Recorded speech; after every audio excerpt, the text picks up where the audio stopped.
Welcome to Keep Calm and Mother On. This is a very special bonus holiday edition. I firmly believe that the best gift of all is time. Time is truly the only non-renewable resource we have. So to honor my priorities and to savor the time I have with my family and my kids, I'm going to pull from the archives for the next 3 Friday shows. So today, Christmas, and January 1st, if you're listening in real time. For those 3 shows, they will be from the archives, from some of my favorite moments and some of the most listened to moments. The show on January 1st will be the most listened to show of all of 2020. The show that's coming out today was released in October of 2019 with Kirk Martin. I hope that when you re-listen to it, that it gives you something new that you might not heard the first time, or if you're new to this podcast and you haven't heard one of these older episodes, that it helps you because there are so many options in motherhood. And as long as we're not serious all the time, too serious all the time, we have a lot of choices we can make. And sometimes we just need to do the opposite. I hope you enjoy. Hi, everyone. I'm here today with one of my favorite online people. His name is Kirk Martin from Celebrate Calm. Kirk, can you say hi? Hello. I'm glad to be here, Christy. Super excited to be. Yeah, I've been trying to connect with Kurt for almost a year, I think, with back and forth emails between hurricanes and storms and all sorts of things. But I wanted to have him on here because he understands the power of calm. And as a mom with 3 kids around me all the time, I'm always interested in how to find calm and to lead with calm. So can you tell us a little bit about you, Kirk? I'll do it briefly. Okay. My dad was career military, and you know what that's like. Yep. And so all I knew growing up was kind of like fear and intimidation, right? Like you just yell at the kids. And so I grew up with that. So when we had our son, Casey, that's all I knew to do. So it's fear and intimidation, yell and scream. I come home from work, there's Legos all over the floor. Why can't you have things picked up? And so my wife and I developed this really nasty little pattern. We were kind of perfectly imperfect for each other. So I didn't know how to control myself. And I put her in the position of having to manage my emotions for me because I couldn't control myself. So she was in that position of, well, do I stand up for my son? But if I do, now am I undermining my husband's authority? And there's this really nasty little thing going on. And you know what we realized later on in marriage therapy is I basically ended up marrying my mother, and my wife ended up marrying her dad because my mom was that do everything for everybody else. My needs aren't important. I'm just here to serve everybody. And that's what my wife grew up with. Mm-hmm. Very much of make everybody else happy because that's the virtuous thing to do. Yep. Only, as you found, it ends up making you kind of old and bitter and resentful, right? And so, So we had that whole dynamic going on until I realized, because I spent my son's probably the first 9.5 years of his life, and he's a really strong-willed kid. Spent all that time trying to change him until it finally got through my thick man head that the quickest way to change his behavior was to first control my own, right? Like I'd be like, you need to control yourself. You need to calm down. And he was like, really? Like nobody in this house knows how to calm down. So I started learning how to calm myself down. And when I did, I noticed his behavior changed dramatically.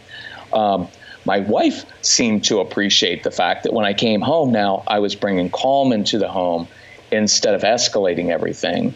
And so it was really cool because it was about me controlling myself and nobody else, which is kind of a cool thing. It is a really cool thing. It's a huge relief, right? Like you're only in charge of you. Yes, I'm hard enough to manage myself. So that's like a full-time job. But it is. It's very liberating.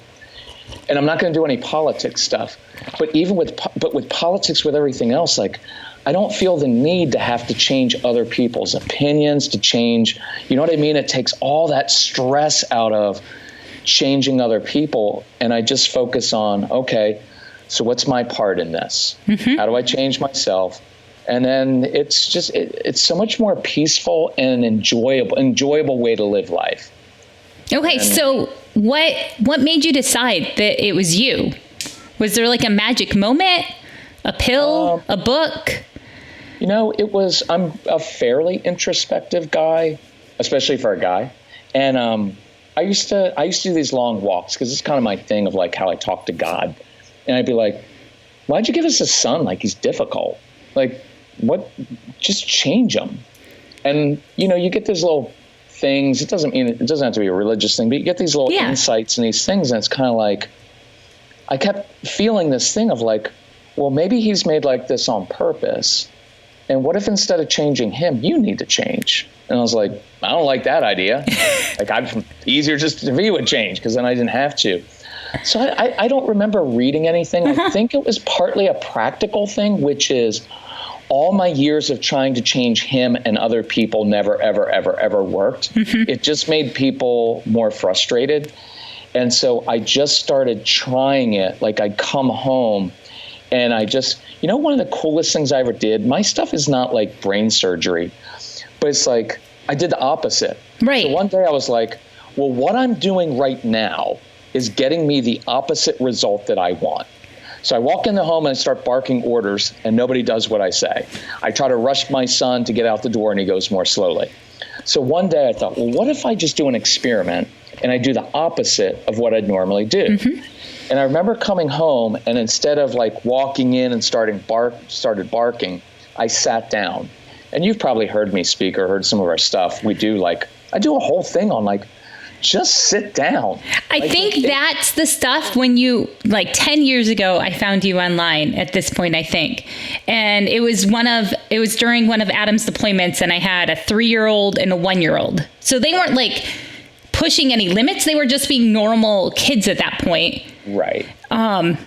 Sometimes strong-willed and really hard when you're by yourself. And the sit down thing that you're about to talk about, like, that's when I bought all your stuff. I was like, okay, like, I will listen to this guy, because that worked, sitting down in the middle of the storm.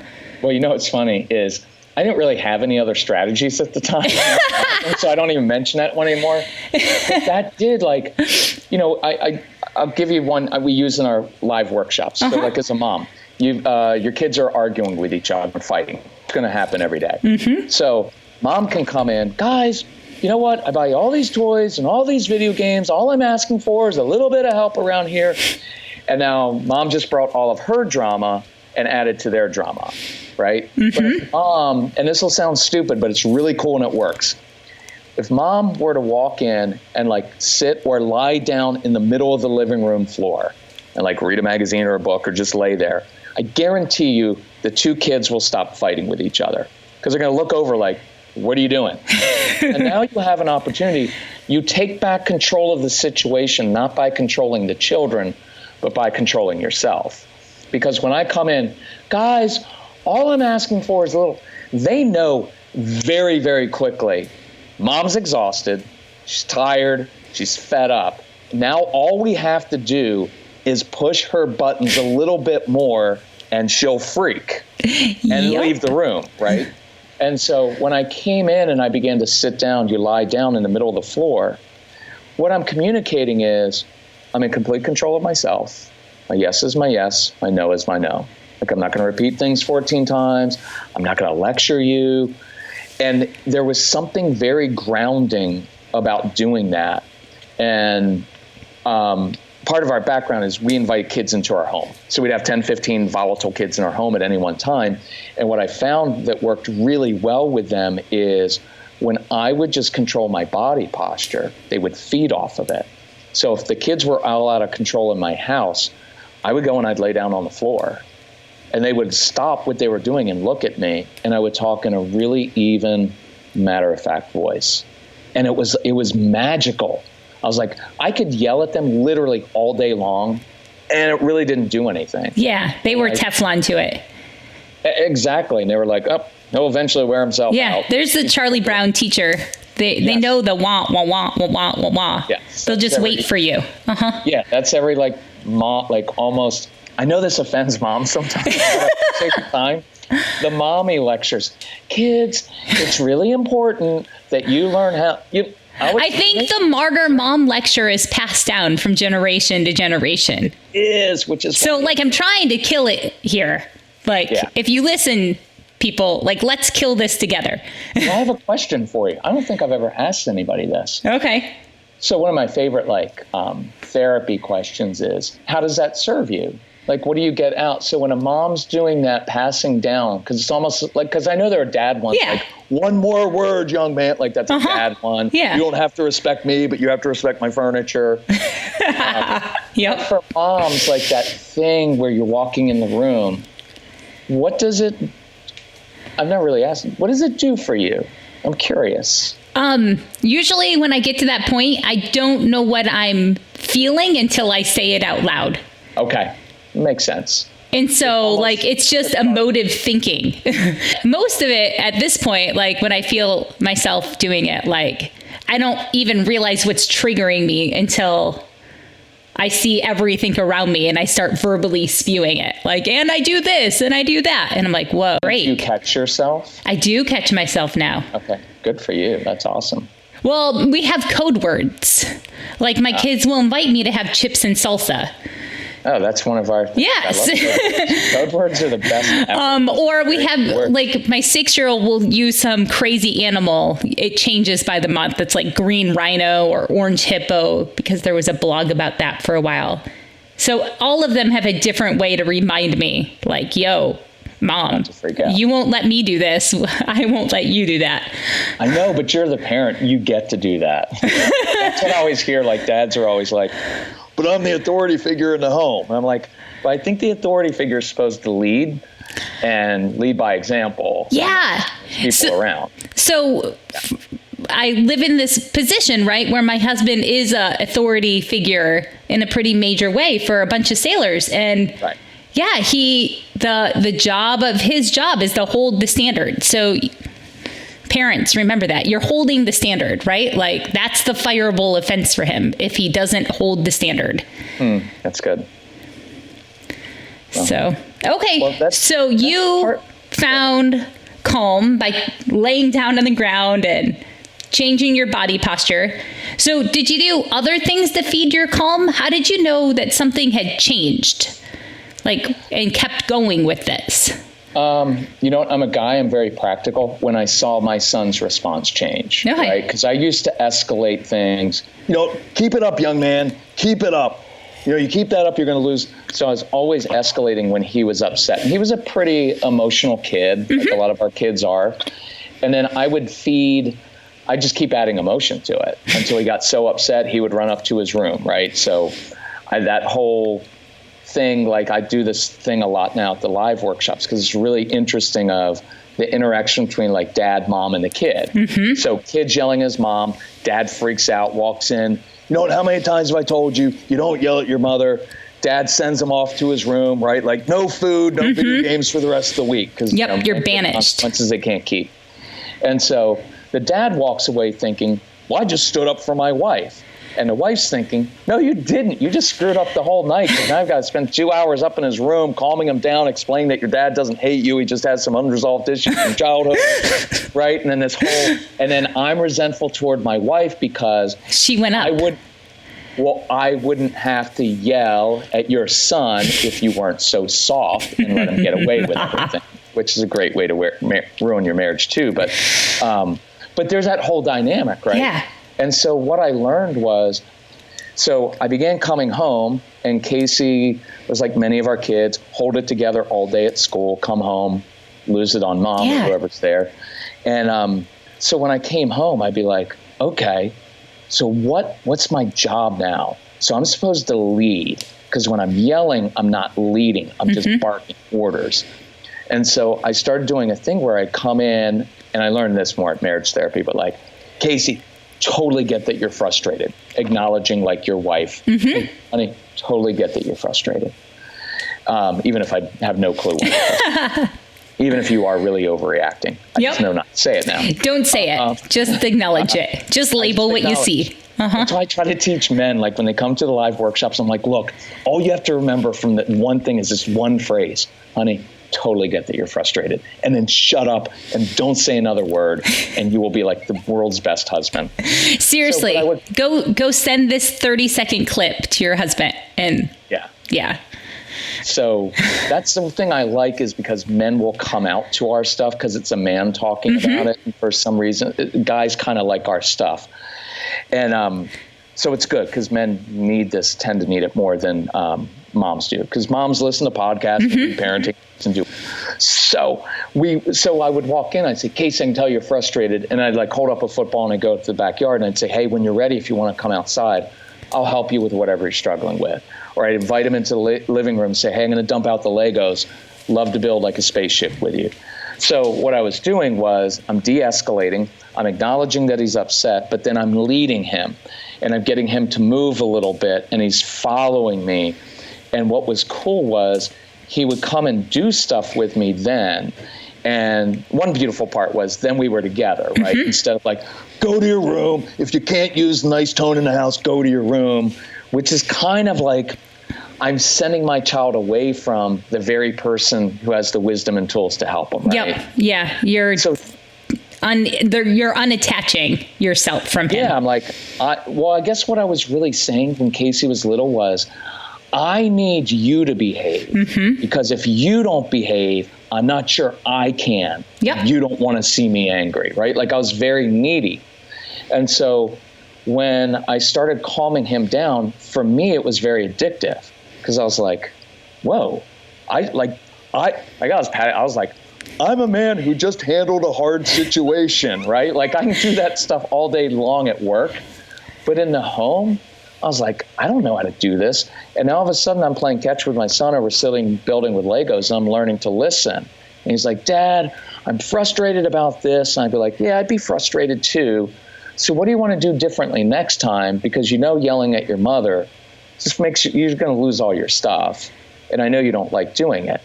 I don't know where it came from. I just started doing it and I got addicted to it because I was like, this is cool. Like our home life is so much better. And so I wanted to throw this out before I forgot it. I don't know. I probably stole this phrase from someone, but it was, I learned that the greatest gift I gave my wife or my family was not what I did for them. It was what I did for myself. Because, it's huge. Yeah, because I can bring my wife flowers all day long, but if I'm still escalating everything, she's like, I'd rather have you go away on a business trip, right? But when I started taking care of myself and really focusing on myself, I noticed I was better for everybody around me. And so it was this, but it's so counterintuitive, right? Like, I mean, you're all over this stuff. It's very counterintuitive.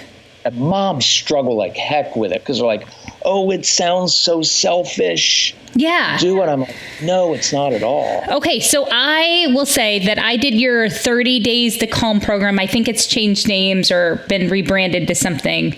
Maybe it hasn't. The generational one. I don't know. Yeah, it's still the 30 Days to Calm. It used to be called something else because I like to repackage it. Yeah, so I did 30 Days to Calm, and a big, huge part of that was self-respect. So why do you think self-respect is the key to calm parenting? Well, one thing we say is that, look, you can't really demand respect from another person, right? Like, you have to respect me. Okay. You have to demand it. You don't have it. Like, that's just, you're not really demanding respect. You're just demanding kind of blind obedience and you're really just saying, I want you to be afraid to say anything right now. So I want to be a dictator. Yeah, I kind of want to be the dictator. And so this kind of stings a little bit, but sometimes I'll tell moms, I'm like, if I'm being honest, the reason your kids don't respect you is because you don't respect yourself. And I'll give you a good one. Time. Moms tend to, and I get why you do it, moms tend to revolve everything around the kids. And some of that is just plain normal and you kind of have to, right? But some of it goes a little bit too far. But what the kids end up seeing is, Mom, your time isn't really important because you never do anything for yourself. Everything's about us. So if I'm running late, so what? It's not like you have anything to do important. You're just a mom. Do you know what I mean? Like there's this whole... Oh, yeah. Right? There's that total dynamic. And yeah, it starts off, right, with infants. And of course you have to do everything. But like we don't taper it. We don't get rid of it. Not at all. Not even in a teenager. No. So, with moms of teens, I love this idea. I had this idea once because I was working with a family. And I'm like, so I told the hubby, I was like, here's what we need to do. Mom's job is done. Like she's no longer mommy. So let's let her graduate from mommy to mom, because you'll never stop being a mom. My mom's 86. She still tells me to put my jacket on when it's cold. I'm like, Mom, 53. Like I did wear a jacket when I was little. I'm not going to wear one now. But you're my mom, and you'll always be. But I had Dad, I was like, here's what I want you to do. Let's have Mom. The original idea, and you probably heard it in 30 Days to Calm, was resign. Like resign from your job. My job is to no longer take care of you in every single respect, right? I'm not going to make your food all the time. I'm not going to do everything for you. But I wanted Dad to have like a graduation ceremony, right? Like almost like a retirement. Like we're going to take Mom and the kids out to a nice dinner, and I'm going to make up a little plaque or a little thing and say, Mom is now retiring as your mommy. She's done her job. She cleaned up all of your messes, your vomit, and everything else for the last 14 years. So I want to honor my wife and honor that she's done a great job. But it's now time for her to retire and to now throw herself into things that she's passionate about. And there's something beautiful because it's a nice way of honoring your wife and mom. And a single mom can do the same thing of like going out to dinner with the kids and saying, guys, I just want to let you know I'm resigning, or I've got my 20 years in. So I get my gold watch. Yep. And here are my expectations now, because now I'm going to start doing some things that I love and that bring me joy. And I expect you guys to start acting like the young men, young women that you are. And there's something very grounding about that. And even the confidence that comes with it of saying, I've done a good job. And then it's time for you guys to step up. And I'm just going to drink a lot of wine from now on and get a book club. I'm kidding. We're not going to do that. Yeah, I think there's so much there that I really like the idea of that retirement ceremony for that type of mothering. For older. Yeah. I think it's a transition and acknowledges I've done it, did a good job. And now I'm moving on to a different phase of my life because that just in the teen years, it'll drive you crazy because and that's when you see like when the kids start pulling away and becoming a little bit more independent, like, don't you want to give me a kiss goodbye? I'm like, no, I don't even want to be seen with you in front of my friends. Right. And I know that hurts at first, but it means you did a good job and your kids feel safe to go off and be independent. Right. I know that's hard for moms. So that is hard. I hope that you've really, really enjoyed the first part of this interview with Kirk Martin. Next Friday, I'll release part 2. And wow, there is a call for a revolution in part 2. And I can't wait to hear what you think about it. But before we wrap up, remember, you can always find Kirk and his son Casey over at celebratecalm.com. Here is today's self-care activity. For today's self-care activity, I want you to journal about the things that you want to retire from right now. Maybe you can't retire from parts of parenting right now, but you can retire from other activities that you should be saying no to. So take some time, about 5 minutes, and journal what you're retiring from. Make it an official ceremony. Hold yourself accountable. Maybe take some girlfriends out to dinner or just go on a date with your spouse about it. But retire from the things that aren't working for you anymore. The play idea for today is to play the opposite game, right? Because that's what Kirk realized he needed to do, was to do the opposite to find calm and bring peace into his house. He needed to do his opposite. So I thought this would be a fun game to play with our kids. So the best idea I have for you is to have some index cards and write words like stop on one side and go on the other. Write big on one side, small on the other. Write skip on one side and crawl on the other. And for the fourth card, I want you to write swim on one side and fly on the other. And your kids can determine what these actions will look like. But what you're going to do is you're just going to say go, and that means everyone has to stop. Or if you say skip, that means they actually have to crawl, because that's the opposite of crawl for you on your index card. So whatever you say, they have to do the opposite of. Be kind, be silly, be brief with this game, and have so much fun. Just pause, connect, and play. You don't get this ordinary day back. You've got this. You are the right mom for the job. I have no doubts about it. Have a great weekend, and I'm so excited that you listened.